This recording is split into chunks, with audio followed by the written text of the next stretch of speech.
Hello students, आज हम study करने वाले हैं कंसेप्ट ऑफ कंडक्टर्स। तो बेसिकली आज के लेक्चर में हम ये समझेंगे कि electric field inside the conductor, basically आप बोल सकते हैं इनसाइड द परफेक्ट कंडक्टर क्या होती है।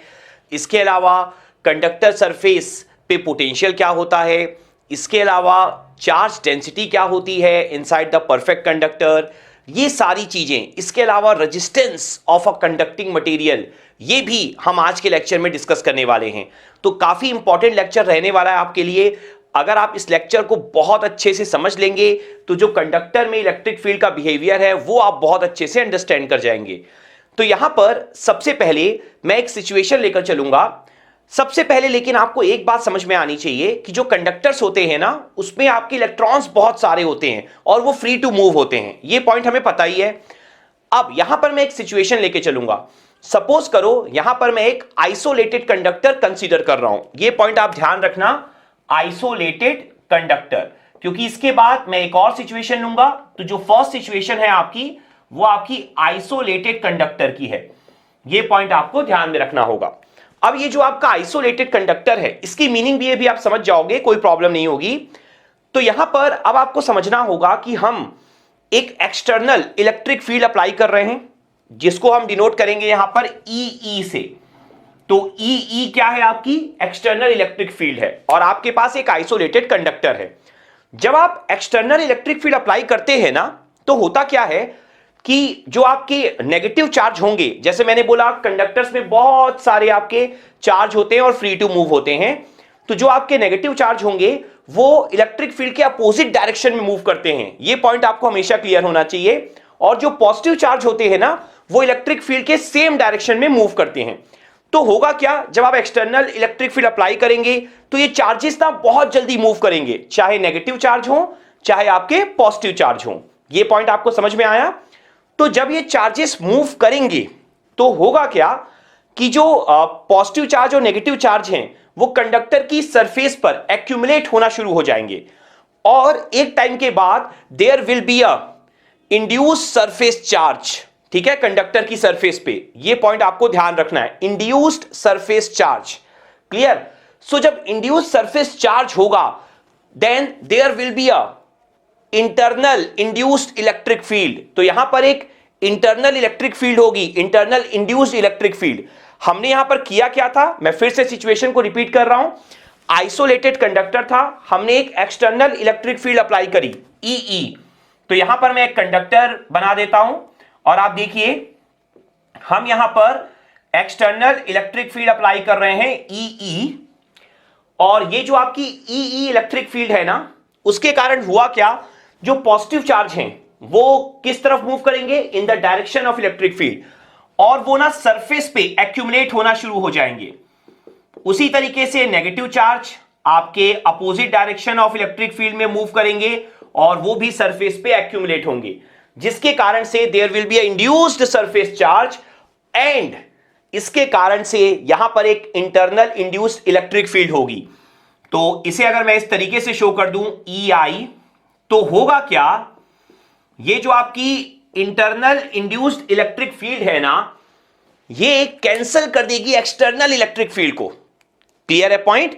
ये जो आपके इंटरनल इंड्यूस्ड इलेक्ट्रिक फील्ड होगी वो एक्सटर्नल इलेक्ट्रिक फील्ड को जो आपने अप्लाई की थी उसे कैंसिल कर देगी, जिसके कारण से इक्विवेलेंट इलेक्ट्रिक फील्ड आप क्या बोल सकते हो, inside the conductor will be zero.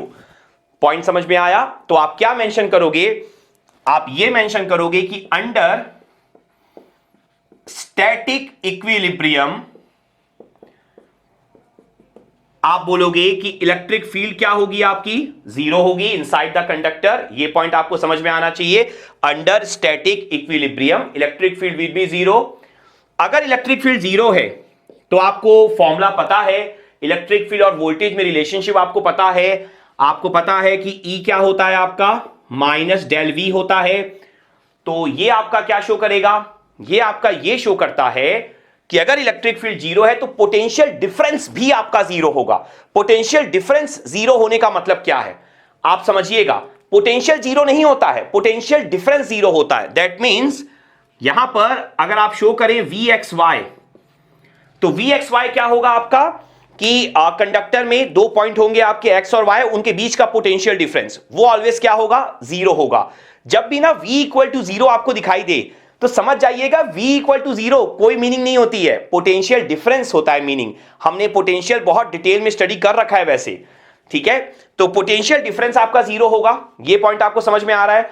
इससे आपको क्या समझ में आता है कि जो कंडक्टर सरफेस होगी वो आपकी क्या होगी, वो आपकी होगी इक्वी पोटेंशियल सरफेस, ठीक है।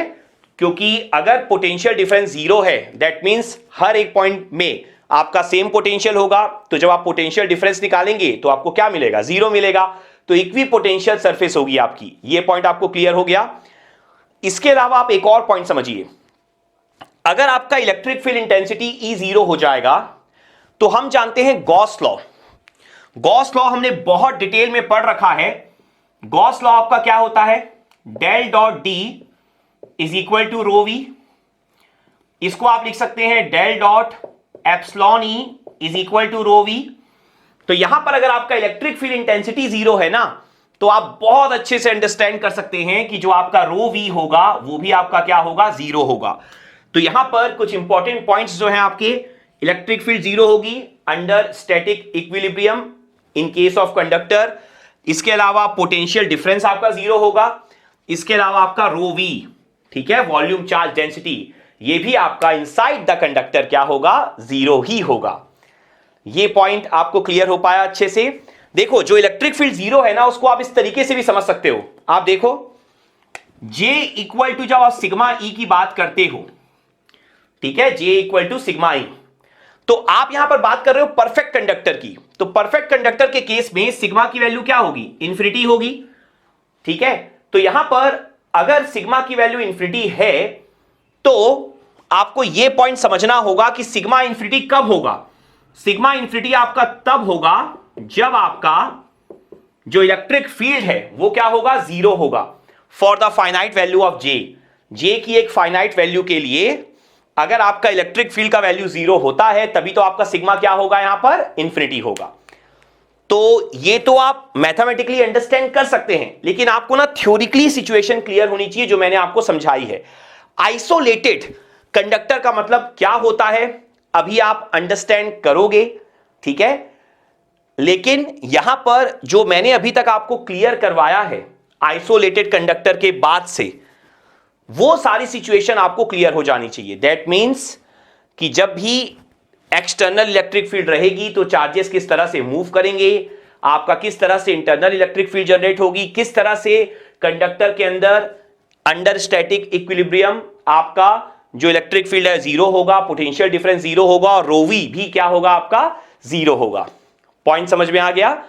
तो ये आपका बेसिक इंट्रोडक्शन था। अब इसी को मैं सेकंड सिचुएशन लेते हुए आगे बढ़ाऊंगा, इसी कंसेप्ट को, जहां पर आपकी इलेक्ट्रिक फील्ड जीरो नहीं होगी इनसाइड द कंडक्टर। अब आप समझोगे। अब जो आपकी सेकंड कंडीशन होगी ना, उसमें आपका कंडक्टर आइसोलेटेड नहीं होगा। तो इससे आप ना आइसोलेटेड की मीनिंग भी समझ जाओगे। कंडक्टर आइसोलेटेड नहीं होगा, इसका मीनिंग ये है कि कंडक्टर को आप वायर के थ्रू इलेक्ट्रोमोटिव फोर्स सप्लाई करोगे। दैट मींस आप कंडक्टर को वायर के थ्रू सोर्स से कनेक्ट करोगे। तो यहां पर अब आप थोड़ा अच्छे से अंडरस्टैंड करो इस पॉइंट को। आप देखो यहां पर मान लो मैं एक कंडक्टर आपके लिए बना देता हूं और इस तरह की कोई सिचुएशन है। आपका जो यूनिफॉर्म क्रॉस सेक्शन एरिया है वो मैंने S लिया है। कंडक्टर की जो लेंथ है वो मैंने कंसीडर करी है L। अब ये जो आपके कंडक्टर के दोनों एंड है उनके बीच में पोटेंशियल डिफरेंस आपका V है। बेसिकली आपने यहां पर वायर के थ्रू इलेक्ट्रोमोटिव फोर्स यहां पर अप्लाई किया है, ठीक है ना, EMF। बेसिकली आप वोल्टेज जो सोर्स होता है उसको आप क्या बोलते हो, EMF बोलते हो। तो यहां पर अब आप अंडरस्टैंड करने की कोशिश करो। देखो जो आपका लास्ट केस था उसमें आपने आइसोलेटेड कंडक्टर लिया था, आपने कोई इस तरह से सप्लाई नहीं दी थी। अब आप यहां पर इस तरह से सप्लाई कनेक्ट कर रहे हो, तो ऑब्वियस सी बात है यहां पर एक करंट फ्लो होगी I, जो कि इस तरीके से फ्लो होगी। इसके अलावा जो आपका चार्जेस होंगे जो आपके, वो किस तरीके से फ्लो होंगे। आपको पता है करंट I जिस डायरेक्शन में फ्लो हो रही होती है, इलेक्ट्रॉन उसके अपोजिट डायरेक्शन में फ्लो हो रहे होते हैं। तो आप इस तरीके से इलेक्ट्रॉन्स का डायरेक्शन शो कर सकते हो। क्लियर है पॉइंट। और पॉजिटिव चार्जेस जो हैं आपके, वो आपके किस तरीके से फ्लो हो रहे होंगे, वो आपके इस तरीके से फ्लो हो रहे होंगे in the direction of current, और you can say in the direction of electric field, क्योंकि यहां पर अब इलेक्ट्रिक फील्ड आपकी जीरो नहीं होगी, यहां पर इलेक्ट्रिक फील्ड का डायरेक्शन आपका ये होगा। क्लियर है पॉइंट। तो यहां पर अब अगर आप थोड़ा सा ध्यान से अंडरस्टैंड करने की कोशिश करोगे तो इस बात को समझना जरूरी है कि यहां पर इलेक्ट्रिक फील्ड जीरो क्यों नहीं है। तो आप समझो, जब आप बात करते हो ना कि आपका कंडक्टर आइसोलेटेड नहीं है, आप यहां पर इलेक्ट्रोमोटिव फोर्स V अप्लाई कर रहे हो, तो ये जो आपका V है ना, ये जो सप्लाई है ना, ये बेसिकली चार्जेस को फोर्स प्रोवाइड करती है मूव करने के लिए। हमने लास्ट केस में क्या स्टडी किया था, चार्ज आपके एक्यूमुलेट हो जाते हैं on the surface of the conductor और there will be a induced surface charge.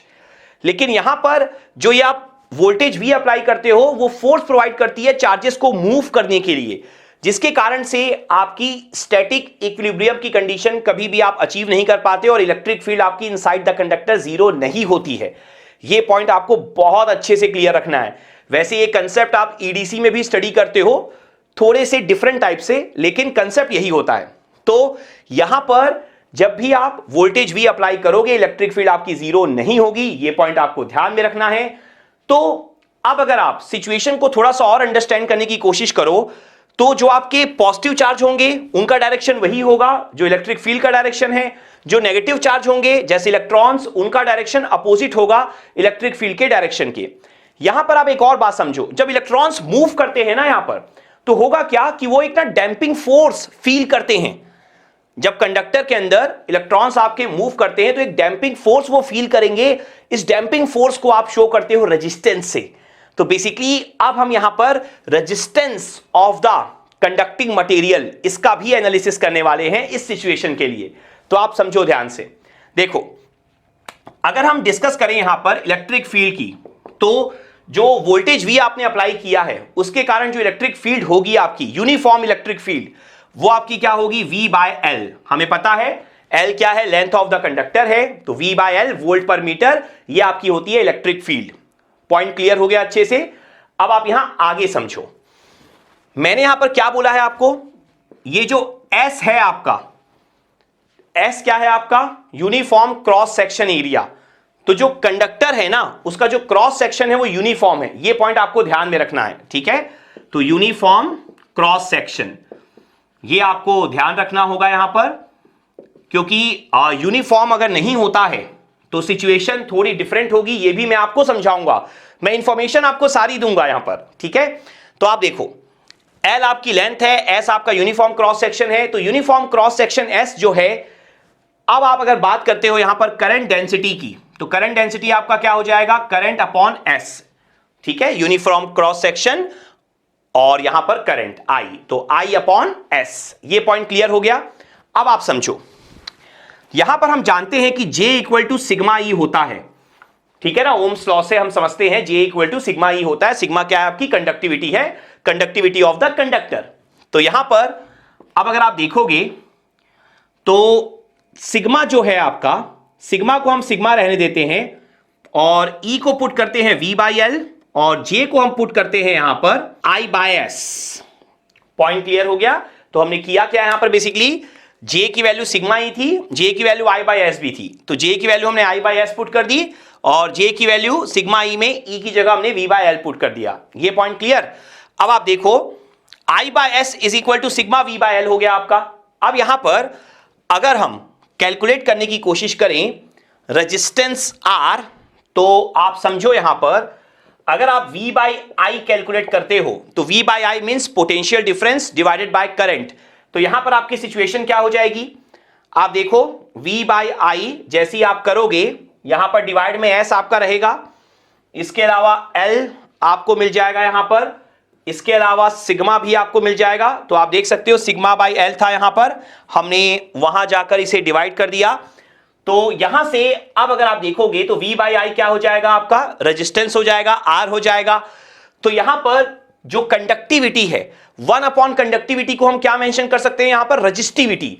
तो basically resistivity rho L upon S, ये आपका फॉर्मूला होता है आर का, resistance of the conducting material का।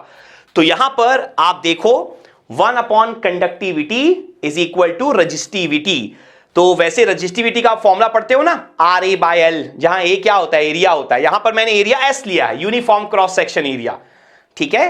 तो ये आपका आर का फॉर्मूला आ गया, और आर का यूनिट क्या होता है आपको पता ही है, ओम या वोल्ट पर मीटर। अब यहां पर जो नेक्स्ट पॉइंट हमारा होगा वो ये होगा कि हमने यूनिफॉर्म क्रॉस सेक्शन लिया था। लेट्स सपोज अगर आपका क्रॉस सेक्शन यूनिफॉर्म नहीं होता है, तब क्या सिचुएशन होगी, ठीक है। क्रॉस सेक्शन जो है आपका वो यहां पर यूनिफॉर्म नहीं है, ये पॉइंट आपको यहां पर ध्यान में रखना होगा। क्लियर, यूनिफॉर्म नहीं है, मैंने आपके लिए मेंशन कर दिया। तो उस सिचुएशन में जो आपने ये फॉर्मूला डेवलप किया है, ये फॉर्मूला आपका होल्ड नहीं करेगा, ठीक है। ये फॉर्मूला आप यूज नहीं कर सकते हो। ये फॉर्मूला आपका तभी वैलिड होगा जब आपका कंडक्टर में क्रॉस सेक्शन क्या होगा, यूनिफॉर्म क्रॉस सेक्शन। लेकिन इस सिचुएशन में भी जो पोटेंशियल डिफरेंस अपॉन करंट है वो फॉर्मूला होल्ड करेगा आपका, V बाई आई, ये आपका फॉर्मूला होल्ड करने वाला है।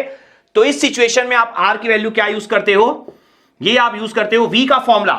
V और इलेक्ट्रिक फील्ड में हमें रिलेशनशिप पता है ना, V का फॉर्मूला आपका होता है E डॉट dl, और I का फॉर्मूला भी हम लोगों ने पढ़ रखा है। I का फॉर्मूला आपका होता है J डॉट ds। क्लियर हो गया पॉइंट। करंट डेंसिटी J होती है आपकी, और S आप जानते ही हैं, ds क्या होता है आपका, डिफरेंशियल सरफेस। तो J डॉट ds ये फॉर्मूला होता है आपका I का, और E डॉट dl आपका फॉर्मूला होता है V का। तो यहां से अगर आप चाहो तो E डॉट dl और J को आप क्या मेंशन कर सकते हो, सिग्मा ई डॉट ds। तो इस तरीके की सिचुएशन आप यहां पर बना सकते हो। तो देखो मैंने ना आपको ना आइडिया दे दिया है, आपको क्लियर करवा दिया है कि कब कौन सा फॉर्मूला यूज कर सकते हो, आइसोलेटेड कंडक्टर का क्या मीनिंग होता है, नॉन आइसोलेटेड का मीनिंग क्या होगा, स्टैटिक इक्विलिब्रियम कब आप अचीव करोगे, कब आप अचीव नहीं करोगे, ये सारी चीजें आपको क्लियर होनी चाहिए। तो यहां से आपको ये पॉइंट बहुत अच्छे से समझ में आना चाहिए कि जब आइसोलेटेड कंडक्टर होगा तभी इलेक्ट्रिक फील्ड जीरो है, अदरवाइज इलेक्ट्रिक फील्ड आपकी जीरो नहीं होगी। आप देख सकते हो हमने फॉर्मूले में इलेक्ट्रिक फील्ड यूज की हुई है, ठीक है। तो आई होप ये जो भी कंसेप्ट, जो भी थ्योरिकल कंसेप्ट मैंने आज आपके साथ डिटेल में डिस्कस किए हैं, आपको बहुत अच्छे से समझ में आ गए होंगे। तो आज के लेक्चर में इतना ही, थैंक यू।